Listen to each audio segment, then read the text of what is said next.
Praise God, nakakakaba naman yung silence ninyo. Parang mga seryoso tayo lahat ngayon. Ha? Anyway, seryoso talaga ang ating message ngayon, ang ating review na gagawin. Kaya tama-tama lang talaga. Nakuha niyo yung mood.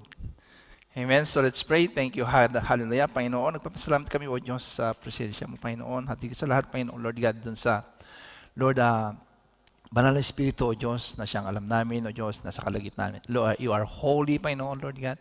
And Lord, sabi nga doon sa napag-aralan, you are a jealous God and you have this steadfast love, Panginoon. Alam namin, Panginoon, daman-dama, O Diyos, ng bawat sa amin ngayon, O God.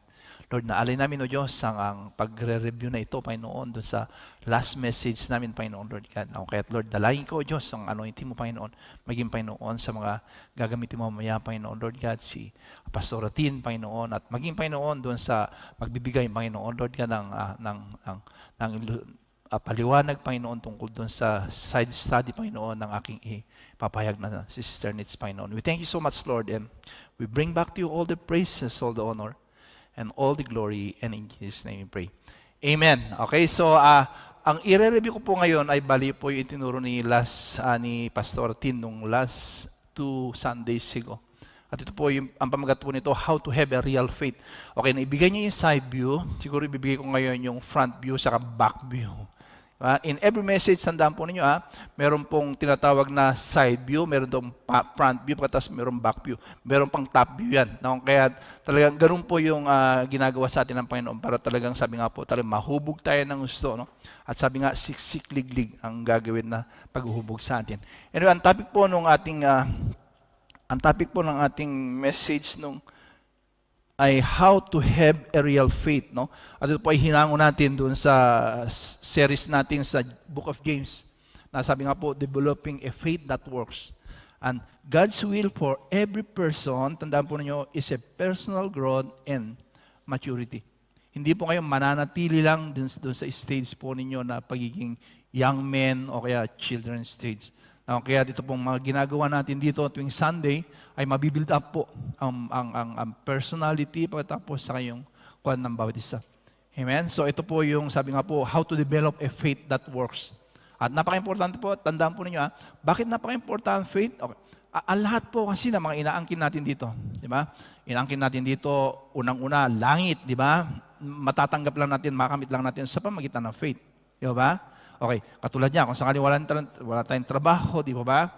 Okay, maangkin lang natin ito kung meron tayo talaga ng sapat na pananampalataya. Amen? It's all faith. Wala kang boyfriend, faith. Amen? Wala kang papel, faith. Di ba? May sakit ka, angkin mo, by faith, sabi nga, by His stripes we are healed. At makakamit lang natin lahat-lahat ng ito sa mamagitan po ng pananampalataya. Kaya napaka-importante po itong ating papag-aralan ngayon. Amen? At ito po ang sabi po doon, how to have a real faith. Sabi niya, lesson number 8. Ito po, hinango natin sa pagtuturo ni Pastor Rick Warren. Ang sabi po kasi sa faith, sabi niya, Hebrews 11:1. Ito po yung description ng faith sa Bible. Sabi niya, now faith is the confidence in what we hope for and the evidence about what we do not see. No? Ito po yung hinango sa NIV. Ang sabi po sa King James Version, New King James, sabi niya, faith is the substance of things hoped for and the evidence of things not seen. Kaya ang ibig sabihin pala ay sumasampalataya tayo sa hindi natin nakikita. Okay? At umaasa tayo dun sa mga bagay na siyang binabasa natin. Kaya alam nyo, kung ihiwalay po natin ang Biblia sa isang Kristiyano, hindi natin matatawag siyang Kristiyano. Dahil ang buhay po ng isang Kristiyano ay nasa Biblia. At bakit po? Sapagkat ang sabi po, faith cometh by hearing and hearing by the word of God. So talagang ito po, talagang kakambal po natin. At sabi po sa Hebrews 11:6, sabi niya, and without faith, it is impossible to please God. Nakita niyo yung kahalagahan po ng ating papag-aralan ngayon? Amen? Kahit ito, hahangon po natin doon sa atin na pinag-aralan. Itinuro po ni Pastor natin, di ba? Ang sabi sa James chapter 2, verse 14 hanggang 20. What good is it, sabi niya, my brother and sister, if someone claims to have faith but has no deeds, ang sabi niya, can such faith save them? Okay. Suppose a brother or sister without clothes and daily food. If one of you says to them, go in peace, keep warm and well fed, but does nothing about their physical needs, what good is it? Sabi niya. Okay, in the same way, faith by itself, if it's not accompanied by action, is dead. No? Ano ibig sabihin nito sa Tagalog? Diba? Meron kang pananampalataya pero hindi man nakikita sa gawa mo, walang kwenta yung pananampalataya mo. Okay, ang sabi niya, show me your faith without deeds, sabi niya, and I will show you my faith by my deeds. Okay? Sabi niya, you believe that there's one God? Good. Even the demons, sabi niya, believe and shudder. Nanginginig sila. Okay, nagtatawa na nga kami nung nag-aral kami sa seminar. Diba? Ang mga diablo, ang mga demonyo, naniniwala sila. Alam niyo, buong aklat, alam nila yan. Magkabali-baligtad. At ang isang napakagandang katangian nila, nanginginig sila. Di ba? Pero tayo, bakit tayo hindi nanginginig? Ano, nakita niyo yung pagkakaiba? Di ba? Okay? Nanginginig sila, pero tayo hindi nanginginig. Tumatawa pa nga tayo kung minsan. Diba? Okay? So sabi nga po, okay, sabi niya, you foolish person, do you want evidence that faith without deeds is useless? Ito, ikinumpara na po kay Abraham, no? Sa kay Rahab. No? Was not our father Abraham considered righteous for what he did when he offered his son Isaac on the altar? Okay, papaliwal po natin mamaya yan ng konti. You see that his faith and his action were working together, and his faith was made complete by what he did. And the scripture was fulfilled that says, Abraham, sabi niya, believed God, and it was credited to him as righteousness. And he was called God's friend. You see that a person is considered righteous by what they do and not by faith alone. In the same way, okay, dalawang tao po yung binigyan dito na halimbawa. In the same way, sabi niya, was not even Rahab the prostitute considered righteous for what she did when she gave lodging to the spies and sent them off in different direction. As the body, sabi niya, without the spirit is dead, so faith without deeds is dead. Okay? So, napaka-importante po yung ituturo sa atin ngayon ng Panginoon tungkol sa pananampalataya. Ngayon, ito po ang question. Gusto kong kukunin po natin kasi ito po kasi yung sabihin na controversial po kasi yung pamaraan na ginagawa dito ni James. No? Kakaiba po kay Pablo. Ano ba yung pagkakaiba ng pananampalataya kay Pablo? Kasi tinayo, ang sabi po doon sa, okay, sabi po, who is right, James or Paul? Kakaiba po yung pananaw nila. Tinayo, si James sabi niya, you see that a person is considered righteous, sabi niya, by what they do and not by faith alone. So, ibig sabihin, kailangan may gawa, di ba?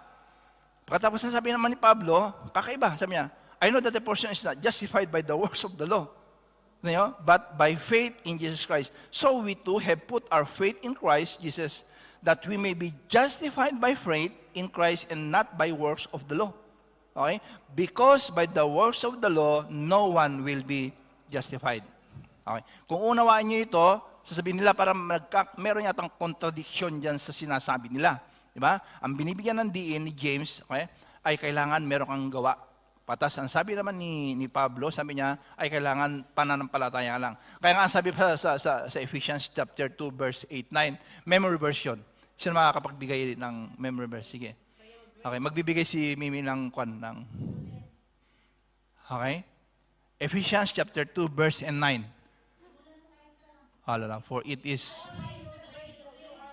For it's by grace you have been saved, not by works, so that no one will boast. Nakita niyo? Kahit kung titingnan natin dito ba, para yatang merong di ba? Parang kontrata yata yung mga pinagsasabi nila. Kahit ito yung gusto natin malaman ngayon. At alam niyo, sa ating kasi dito, talagang merong mga personality na talagang kapag yung na-reveal sa kanila ang salita ng Diyos, ay talagang paninindigan nila kaya masasabi nila, kailangan gawin natin ito, gawin natin. Ngayon, kung titingnan natin ang layunin nila, ay katulad din sila ni James, ni Jaime. Kahit ano ba yung pagkakaiba? Paano natin makikita yung pagkakaiba nilang dalawa at paano sila magkatugma? Amen? Magkakatugma. Okay. So, sa pamagitan po ni James, dito na makita. James and Paul, ang sabi niya, okay, problem. Anong problem nila? Okay. Kaya po sinasabi ni Pablo, ni James yan, para hindi ka kasi kung minsan meron tayong laxity, ibig sabihin para bang tinitake for granted lang natin, parang ganyan. Para ano tawag doon yung laxity, yung para bang yan. Okay, para hindi ka magpabanjing-banjing kasi minsan kasi kung kasi alam natin na grace na lang di okay lang, di ba? Now, kahit ito po yung sinasabi dito ni James, para hindi nyo abusuhin. Yun, di ba? Para hindi nyo abusuhin kasi sabi nga meron 1 John 1:9. Okay? Para hindi kayo masyadong mag-abuso. Pero sabi nga po, kay Pablo naman, ang iniiwasan niya ay ang legalismo. Ano po ibig sabihin ng legalismo? Okay. Kasi ang mensahe kasi ni different audience po ito, tandaan mo niyo. Ang audience po ni James ay yung mga Pariseo, yung mga Hudyo. At sila po yung nakakakilala sa batas. At alam natin kung paano tinawag po ang mga Hudyo, di ba? Lahat, di ba? Binigyan sila ng 10 utos, pero yung 10 utos na yon naging 600 kautusan. Kaya bawat Hudyo, kailangan sumunod ka doon sa 600 na kautusan na yun. Okay, meron yung moral law, pagkatapos meron naman yung social law, pagkatapos meron naman yung pag-aalay na law. Maraming law, pagkatapos meron pang cleansing law. Kahit kung Hudyo ka, talagang kailangan susundin mo yun. Dahil kasi yun talaga ang naibigay sa yung kautusan eh. Amen? Kahit ang tinutukoy po rito ni Pablo, ni James, ay yun po yung mga pinapatamaan niya rito. Para hindi tayo magiging relax, no? Kasi katulad niya, kung saan ka nakakilala ka nga ng 600, di ba? Tapos babaliwalain ko na lang ba yun? Kaya may tendency po na baka mag-aabuso siya. Okay? Ngayon, si Pablo naman, dahil kasi nakita niya, kung sakaling ituturo, okay, yung katuruan ni James dun sa mga hentil, no? Tandaan po ninyo, ang Hudyo, ipinanganak pa lang yan. Okay? Talagang tinuturuan na siya. Katulad nga ni Pablo, okay, nasabi ko sa inyo, ang isang Pariseo, hindi ka tatawagin Pariseo kung hindi mo alam yung Torah, yung 5 books of the Old Testament. Memoryado po ng Pariseo yung 5 books na yun. Okay? Katulad yan, di ba? Sila Pedro, yung mga fishermen. Pero tingnan nyo, nagkokot sila ng mga sinasabi po doon sa Bible nila. Ibig sabihin, maski man katulad, ordinaryong tao ka lang, talagang dapat alam mo yung mga kautusan na talagang sabi nga po, pinagkatiwala sa iyo. Kaya dito ngayon umiiwas si Pablo dahil sabi niya, kung sakali ang mga hentil, hindi naman sila naimulat sa batas. Di ba? Hindi naman sila naimulat. Pagkatapos, ipipinot mo ba yung 600 na yan? Ang sabi nga ni Pablo, yung 600 na ngayon, hindi mo nga manasusunod. Ipasunod mo ngayon dun sa mga hindi pa nakakaunawa. Okay? So, sabi niya, kailangan pananampalataya. Okay. Pero ang tinutumbok kasi dito, tingnan nyo ang tinutumbok dito, yung kasing kinakausap ni James ay halos yung mga carnal pa Ibig sabihin yung laman nila, yung lumang pagkatao. Nakita alam natin, di ba, sinasabi ko sa inyo, ano yung kautusan na ibinigay doon sa mga lumang pagkatao natin? Yung wag, di ba? Wag mong gawin ito, wag mong ito. Pero, di ba, yung bagong pagkatao natin, hindi mo siya pwedeng sabihan ng ganun. Di ba? Dahil kasi gumagawa na siya, nagmamahal na siya, sumusunod na siya. Okay? So, ibig sabihin, umiiwas lang si Pablo rito, sabi nga po niya, yung legalismo na gustong ituro, di ba, ipamuhay ng mga Hudyo sa mga hentil na nakakilala. Okay? So, ang purpose ni James ay yung para hindi po kayo mag-abuso, pero ang purpose naman ni Pablo ay baka sila naman ay maturuan na ng husto at magiging legalismo na sila at magiging pamamaraan ng Hudyo. Mahirap yung pamamaraan ng Hudyo. Kaya yun po yung pinapaliwanag ni Pablo. Pagkatapos ito na po, yung works, okay? Ang hinihingi po ni Jaime, ni James Santiago, okay, ay yung Christian lifestyle. Ibig sabihin, kung sumasampalataya ka ba, nakikita ba sa pagkatao mo? Nakikita ba sa pananalita mo? Okay? Nakikita ba dun sa pagsunod mo? Dun sa mga napapakinggan mo? Okay? So, ang lifestyle ang tinutukoy dito ni Jaime na dapat makita sa atin. Okay. Ngayon, ang tinutukoy ni Pablo, ang iniiwasan naman niya ay yung Jewish law. Nasabi ko sa inyo, yung 600, okay, hentil ka na, hindi ka na nakakilala, imposible.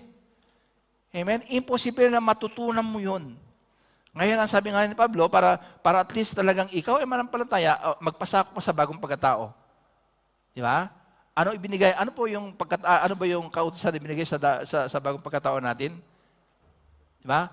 i-compare natin doon 600 law para sa mga Hudyo. Ayan, 2 kautusan lang. Di ba? Napakasimple, simpleng kautusan. At hindi mo ba magagawa yan? Di ba? Pero, kailangan alam mo kung ano yung bagong pagkatao mo. Amen? Kasi tinayo ako, sakali binigyan mo yung isang Kristiyano, tapos hindi naman yung bagong pagkatao ang ipinamuhay niya, abay talaga baka yung pagmamahal niya baka masosobrahan. Nakita niyo yung diferensya? Nagigets po ba nito natin? Okay? Ang iniwasan ni Pablo ay yung sa pamagitan ng works na siyang makikita sa atin, ay baka sumusunod na tayo doon sa batas ng mga Hudyo.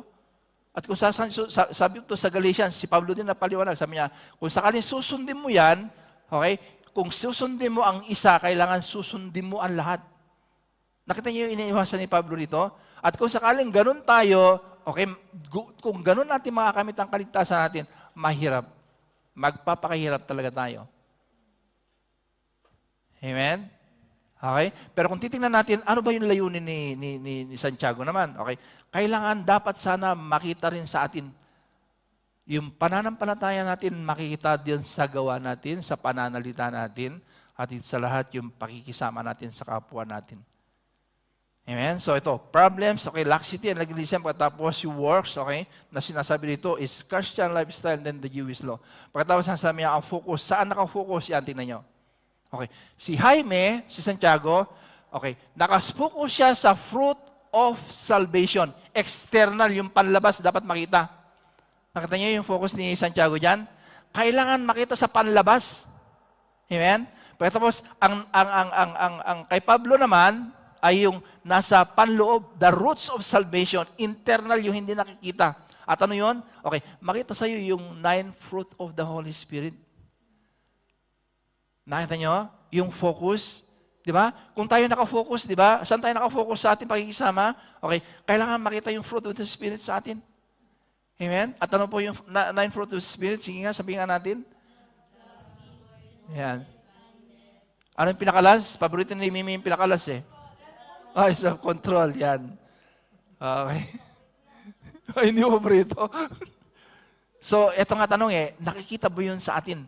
Kasi mo, kung makikita yun sa atin, lalabas yun, makikita sa panlabas. Di ba? At meron nga, nakikita sa panlabas. Sa loob naman, kaplastikan na yun, kapatid. Nakita nyo? Pwede kang magpakita sa labas. Pero mamaya, pag alis mo doon, nako. Di ba? Pero kung sakali, pinakita mo kung sakali nanggaling sa loob, ang labas din mo. Kaya nga, sabi nga, from out of the abundance of the heart, the mouth speak. Yan. Kung ano ang laman ng puso, yun ang lumalabas na sinasabi. Amen? Kung ang laman ng puso mo, yun talaga sa mundo, tinan mo yung kung paano nagmura. Di ba? Pero hindi ko naman sinasabi na yung presidente natin, yung laman ng puso niya. Doon na. Amen? Natural na talaga niya yun. Amen? Okay? So sabi nga, napaka-importante, makikita, sabi nga po, dapat makita muna dun sa loob, pagkatapos para yun ang lalabas. Okay? So, ang focus. Pagkatapos, okay. Number 4 is, yan, purpose. Yan, okay? So, ang purpose pala ni Santiago, kaya pinapagawa yun, kaya niya itinutuloy, how to show I am a Christian. Okay? Paano ipakita kung talagang ikaw ay Kristiyano? Kailangan makita, okay?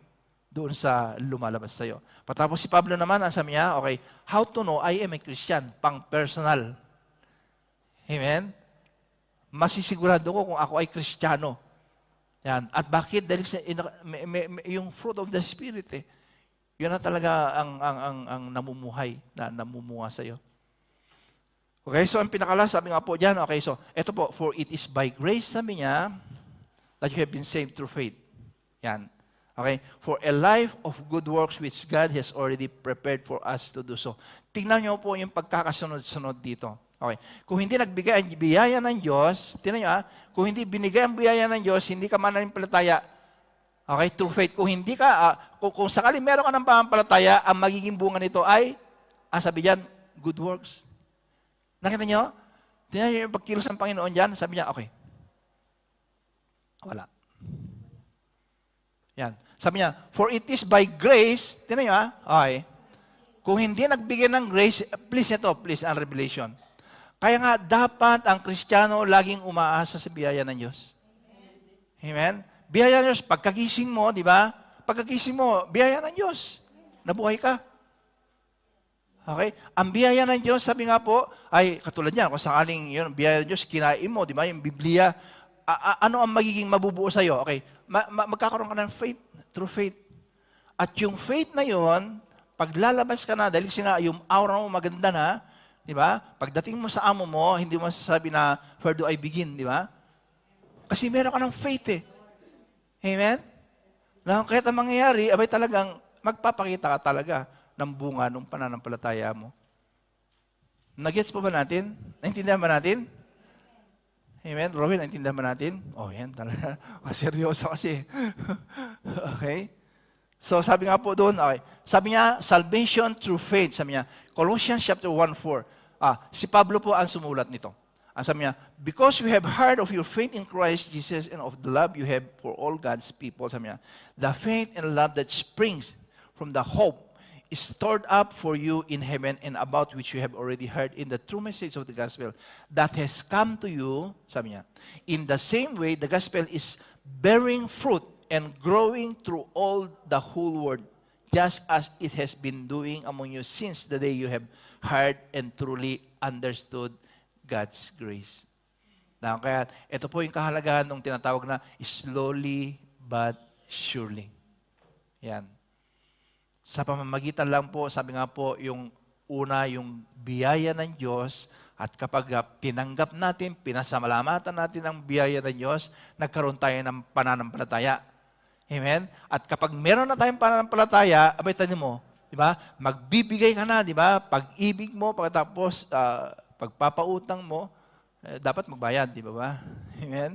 At tapos, saka yung pagtulong mo sa kapwa mo. Ito nyo? Ito ang tanong ko sa inyo. Kapag may problema ba isang tao, di ba? Matatawag mo ba yan tutulungan kung sakaling maghahakot? Hindi mo matatawag yan kasi uunahin mo na yung problema niya. Di ba? Mapapayuhan ka ba ng tama yan? Sabi mo, upakan mo na. Di ba? Pero tingnan mo, kung sakaling yun na nga, punong-puno siya ng pag-ibig. Halala. Maski man hindi mo tinatawagan, kung alam na may pangangailangan ka, pupuntahan ka. Bakit? Dahil siya na nga, nag-uumapaw Naunawaan po ba natin? Princess, naunawaan mo ba? Ayan, amen. Amen. James, naunawaan mo ba, James? Gemma pala, James. I love pala. Mahal pala. Oh. Amen. So, naunawaan po natin. Amen? Yung pagkakaiba nila. At saka yung layunin nila. At saka yung sabi nga po, yung talagang gusto nilang, yung gusto nilang pinapaliwanag doon sa kanilang mga sinasabi. Okay, so ato, makita natin yung goal. Ano ba yung goal ng dalawa? Okay, ang goal, di ba? Ang sabi niya, religion by self, please God by your own good deeds. Okay, ito po yung kay James. Pagkatapos kay Pablo naman, sabi niya, salvation by faith. Trust in Christ and then live to please God. Okay? So, hindi yung trust in asa, yung magtatras ka sa sarili mo. No? Kaya sabi nga po, kaya tayo gumagawa ay para sa kaligtasan natin. Hindi. Kaya tayo gumagawa dahil ligtas na tayo. Amen? Iyon ang goal natin. Okay? Sabi niya, please God by our own good deeds. Ito yung sinasabi ni Santiago. Kailangan makita yung gawa mo, okay? Yung pananampalataya mo doon sa ginagawa mo. Pero ang sabi naman ni Pablo, di ba, trust in Christ and then live to please. Magtiwala ka muna sa sarili, doon sa relasyon yung dalawa. Kaya nga po, ang buhay Kristiyan, kaya nga po, nung nag-umpisa tayo na relihiyon, ngayon po, relasyon na. Kailangan laging alalahanin natin kapag kumikilos tayo, ay yung relasyon natin sa Kanya. Di ba? Kapag nagkaroon kayo ng relasyon, ang bunga noon, ang siyang dapat makita sa buhay mo, parang ganyan. Okay, so ito po yung pinapaliwanag. By means, sabi niya, okay, religion by self-effort. Okay, ito kay Santiago. No? Sabi niya, by self-effort, okay, kailangan i-practice mo. Okay, diligent service, pagkatas discipline and obedience in the hope of reward. Yan. Diba? Anyway, talagang may reward naman talaga tayo, di ba ba? Ngayon, ito po yung pinapaliwanag ni Santiago. Pero ang pinapaliwanag naman po ni Pablo, sabi niya, okay, salvation by faith. Confess, submit, and commit ourselves to Christ's control. No, kaya siya po ang sumulat ng si John pala ang sumulat ng 1 John 1:9. Pero talaga makikita natin yung pagkakahalintulad ng pagpapaliwanag nila. Okay. Ang power, sabi niya, religion by self-effort. Tingnan niyo, okay. Anong kapangyarihan, okay? Ang meron ka kung sakaling self-effort yung ginagawa mo, sabi niya. Okay. Okay, magiging good ka, honest, diba? Effort through self-determination. Hinta nyo? Pagkatapos, sabi nga, kung by faith namin pamahawakan mo, di ba? The Holy Spirit is in us. Help us do good works for Christ. Okay, kingdom. Anong pagkakaiba noon? Anong pagkakaiba? Yung sinabi doon sa religion by self-effort ay yung sarili mo lang. Okay? Nagsusumikap ang sarili mo. At tandaan po ninyo, lagi natin sinasabi, kung bakit ang naging vision natin ay yung towards God yung vision natin. Kasi kung yung self-effort ang vision natin, alam nyo, pagod po ang abutin natin. Pagod. Pagkatapos kapag hindi natin na-please ang kapwa natin, at hindi tayo na-please, diba? Tampo, hinanakit, galit. Nakita nyo? Pero kung ipaubaya mo ang banal na Espiritu, na siyang kumilos sa pamamagitan mo, tingnan mo, okay, the Holy Spirit in us, help us do good works for Christ's kingdom. Amen? So, ang buhay Kristiyano pala, ay hindi na ikaw yung gumagawa, kundi ang Espiritu ng Diyos na siyang tinanggap mo. Naunawan pa naman natin? Para masabi natin, if any man be in Christ, he is a new creation. All things, sabi niya, Pastor, behold, new things. At ang bagong new things na yon ay yung buhay na ibinigay ng Espiritu Santo nung tinanggap mo si Kristo sa buhay mo. Amen? Dahil kasi kung sakaling yung buhay mo pa rin ang pinapamuhay mo, di ba? Nung nga, nagbasa kami doon sa kila Melanie nung Wednesday. Nung pinabasa ko sa kanila yung Galatians chapter 5, 19 to 22, di ba? Yung fruit, yung bunga ng luwang pagkatao. Sabi, ay, nakita nila yung pagkatao, yung luwa, di ba? Nandun yung pagkainggit, pagkababahagi, di ba? Yung mga pagbunga, pagkagalit, no? Kasakiman, nandun lahat. Okay? So, kung sakaling yun ang buhay na pamumuhay mo, yun ang lalabas. Bakit? Di ba? Kasi yun na talaga ang natural na pagkatao natin. Amen? Doon tayo namulat. Tapos ito, yung control. Okay. Tingnan mo, religion by self-control. Okay. So, self-motivation and self-control. Okay. Kung religion by self-effort yung gagawin mo, okay, self-motivation, self. Alam natin, di ba? Napapagod ang self natin. While doon naman sa salvation by faith, sabi niya, okay, Christ in us and we are in Christ. Christ in us and we are in Christ. Amen? Pagkatapos ito, ang resulta ngayon. Yan, okay. Religion by self-effort. Tingnan nyo ang resulta. Ang sabi niyan, di ba? Okay. Chronic guilt, apathy, depression, failure, constant desire for approval. Nakita nyo? Kung self-effort. Di ba? Kung sarili mo kasi itinataas mo, sarili mo Okay, pero sabi nga po, kung salvation by faith, tingnan mo ang naging resulta, ang bunga. Joy, thankfulness, love, kindness, service, and forgiveness. Salvation by faith in Christ sounds too easy for many people. They would rather think that they have done something to save themselves. Okay? Ito, iwasan natin. Okay? The religion becomes one of the self-effort that leads either to disappointment of pride, but finally to eternal death. Christ's simple way is the only way, and it alone leads to eternal life. Amen? Ngayon, bago po tatapusin ito, ay meron po ako kasing nabasa na isang article. At ito po yung may connection po dito sa ating pinapag-aralan. At ang pamagat po nito ay